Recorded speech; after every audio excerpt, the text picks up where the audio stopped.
आज का दिन भूटान के लिए,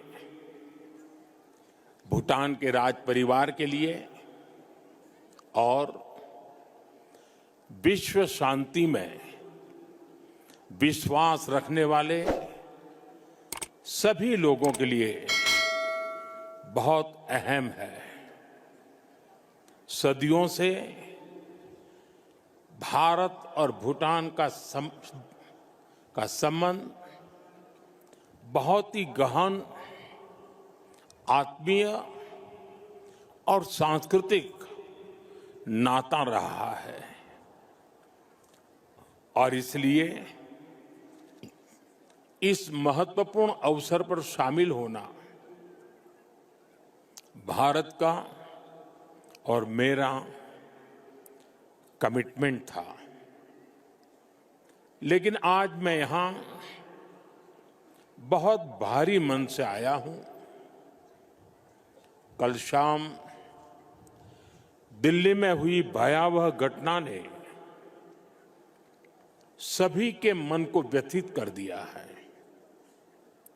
मैं पीड़ित परिवारों का दुख समझता हूं। आज पूरा देश उनके साथ खड़ा है। मैं कल रात भर इस घटना की जांच में जुटी सभी एजेंसियों के साथ, सभी महत्वपूर्ण लोगों के साथ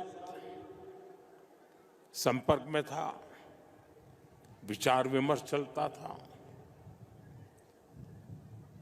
जानकारियों के तार जोड़े जा रहे थे।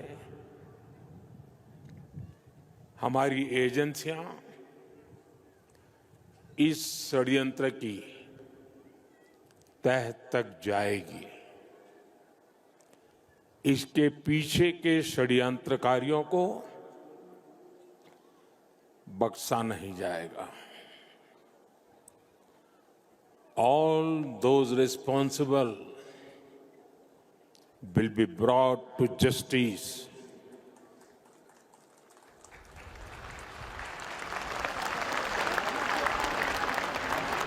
साथियों, आज यहां एक तरफ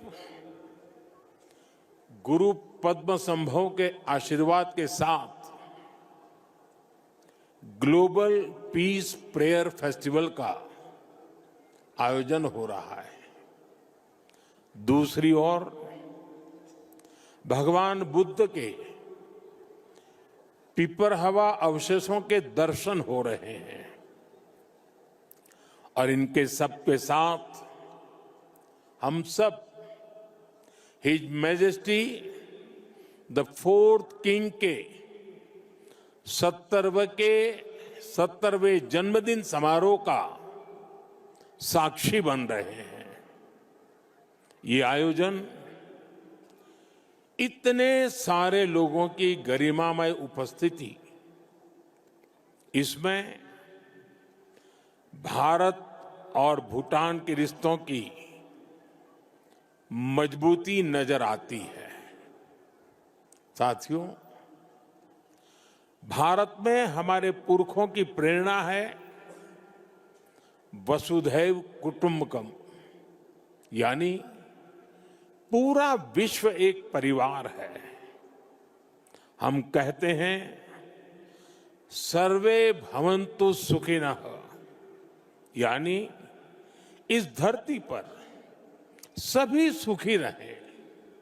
हम कहते हैं द्यो शांति ही, अंतरिक्षम शांति ही, पृथ्वी शांति ही, आपः शांति ही, औषधय शांति ही, अर्थात संपूर्ण ब्रह्मांड, आकाश, अंतरिक्ष, पृथ्वी, जल, औषधियां, वनस्पतियां और सभी जीवित प्राणियों में शांति व्याप्त हो।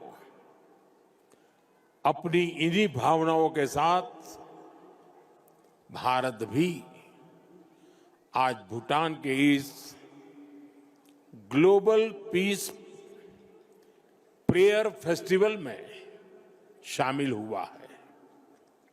आज दुनिया भर से आए संत एक साथ विश्व शांति की प्रार्थना कर रहे हैं और उसमें 140 करोड़ भारतीयों की प्रार्थनाएं भी शामिल है।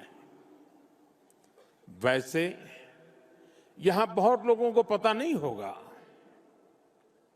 वडनगर जहां मेरा जन्म हुआ बौद्ध परंपरा से जुड़ी एक पुण्य भूमि रही है और वाराणसी जो मेरी कर्मस्थली है वो भी बौद्ध श्रद्धा का शिखर स्थल है।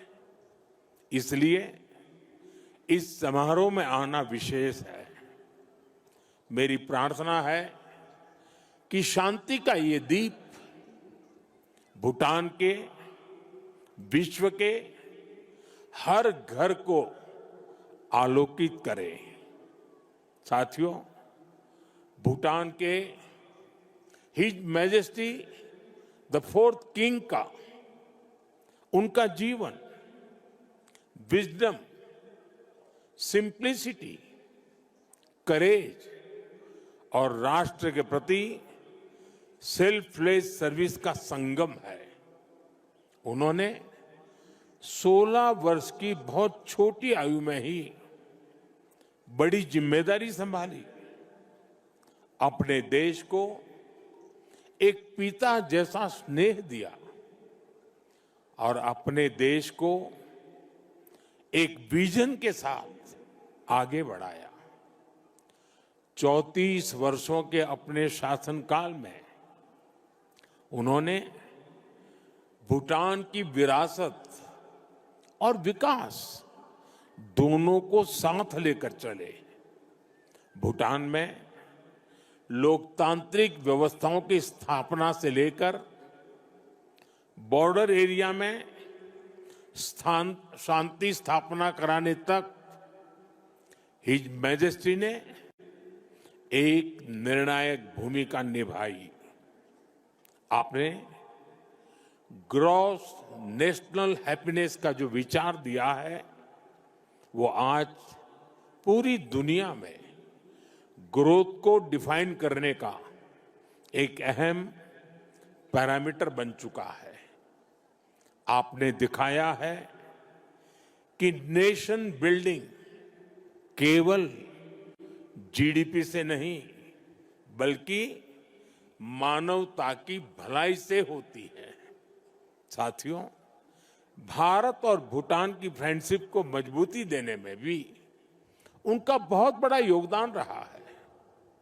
आपने जो नींव रखी है उस पर हम दोनों देशों की मित्रता निरंतर फल फूल रही है। मैं सभी भारतीयों की तरफ से हिज मैजेस्टी को अनेक अनेक शुभकामनाएं देता हूं और उनके बेहतर स्वास्थ्य और दीर्घायु होने की कामना करता हूं। साथियों, भारत और भूटान सिर्फ सीमाओं से नहीं, संस्कृतियों से भी जुड़े हैं। हमारा रिश्ता वैल्यूज का है, इमोशंस का है, पीस का है, प्रोग्रेस का है। 2014 में प्रधानमंत्री पद की शपथ लेने के बाद मुझे अपनी पहली विदेश यात्रा में भूटान आने का अवसर मिला था। मैं आज भी उस यात्रा को याद करता हूं तो मन भावनाओं से भर जाता है। भारत और भूटान के संबंध इतने सशक्त और समृद्ध हैं। हम मुश्किलों में भी साथ थे, हमने चुनौतियों का सामना भी मिलकर किया और आज जब हम प्रोग्रेस की प्रॉस्पेरिटी की तरफ चल पड़े हैं तब भी हमारा साथ और मजबूत हो रहा है।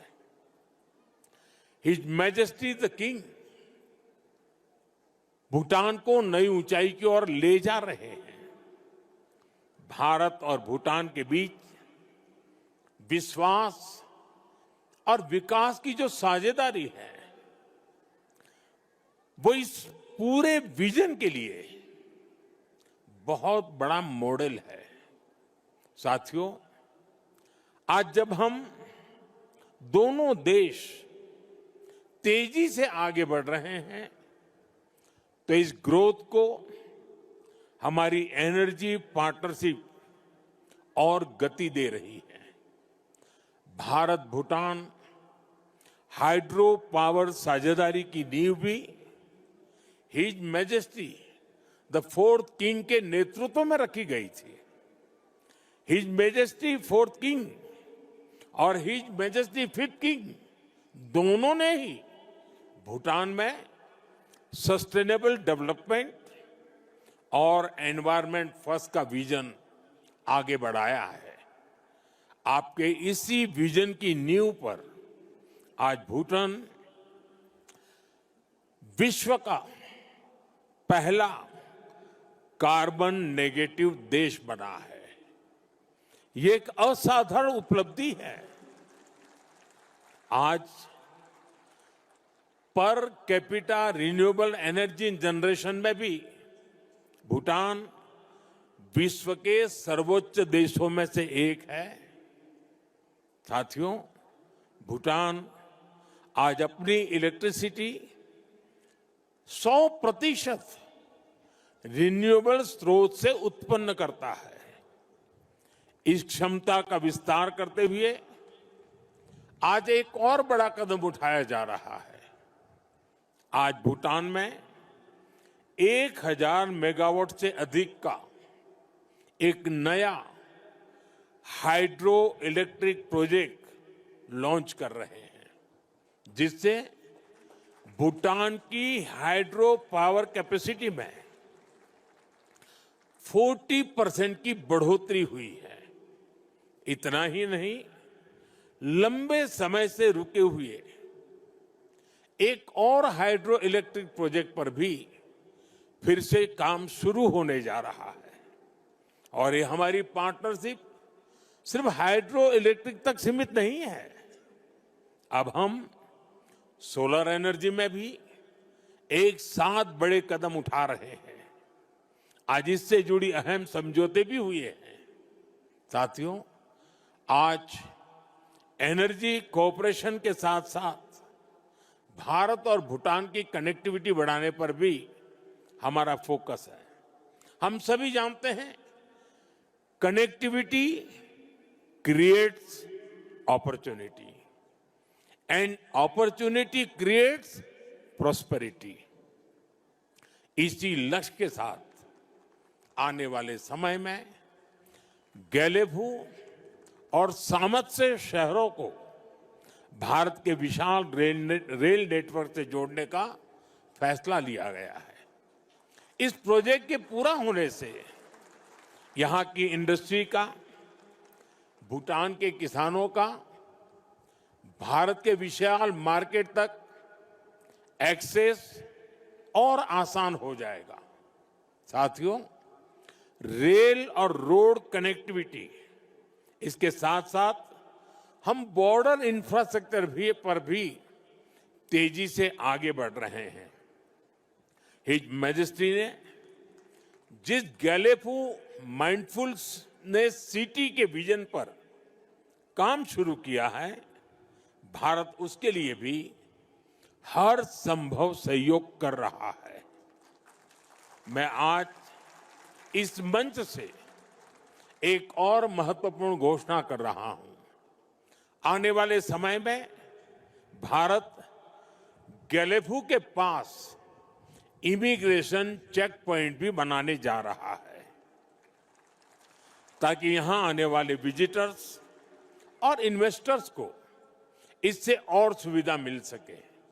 साथियों, भारत और भूटान की प्रगति और समृद्धि एक दूसरे से जुड़े हुए हैं और इसी भावना से भारत सरकार ने पिछले वर्ष भूटान के 5 ईयर प्लान के लिए 10,000 करोड़ रुपीस सहयोग की घोषणा की थी।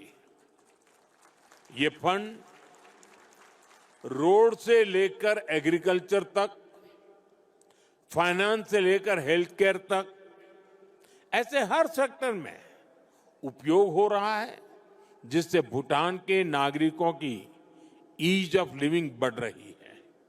बीते समय में भारत ने ऐसे कई मेजर्स लिए हैं जिससे भूटान के लोगों को एसेंशियल आइटम्स की निरंतर सप्लाई मिलती रहे और अब तो यहां यूपीआई पेमेंट्स की सुविधा का भी विस्तार हो रहा है। हम इस दिशा में भी काम कर रहे हैं कि भूटान के नागरिकों को भी भारत आने पर यूपीआई सुविधा मिले। साथियों, भारत और भूटान के बीच की इस मजबूत पार्टनरशिप का सबसे ज्यादा फायदा हमारे यूथ को हो रहा है। His majesty national service voluntary service और इनोवेशन को लेकर बेहतरीन काम कर रहे हैं और हिज मैजेस्टी का यूथ को एम्पावर करने का जो विजन है, उन्हें टेक एनेबल बनाने की जो सोच है, उससे भूटान का युवा बहुत बड़े लेवल पर इंस्पायर हो रहा है। Education, innovation, skill development, sports, space, culture, ऐसे अनेक सेक्टर्स पे भारत भूटान के युवाओं के बीच सहयोग बढ़ रहा है। आज हमारे युवा साथ मिलकर एक सैटेलाइट भी बना रहे हैं। भारत और भूटान दोनों के लिए यह बहुत महत्वपूर्ण अचीवमेंट है। साथियों, भारत और भूटान के संबंधों की एक बड़ी शक्ति हमारे लोगों के बीच का आत्मिक संबंध है। 2 महीने पहले भारत के राजगीर में रॉयल बोटानिस्ट टेम्पल का उद्घाटन हुआ है। अब इस प्रयास का भारत के अन्य हिस्सों में भी विस्तार हो रहा है। भूटान के लोगों की इच्छा थी कि वाराणसी में भूटानी टेम्पल और गेस्ट हाउस बने। इसके लिए भारत सरकार आवश्यक लैंड उपलब्ध करा रही है।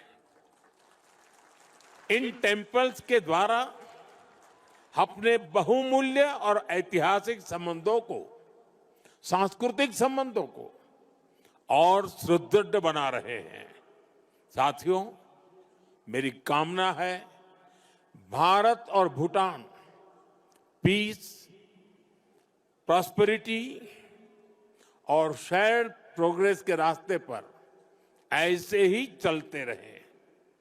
भगवान बुद्ध और गुरु रिनपोछे का आशीर्वाद हम दोनों देशों पर बना रहे। आप सभी का फिर से बहुत बहुत आभार। धन्यवाद।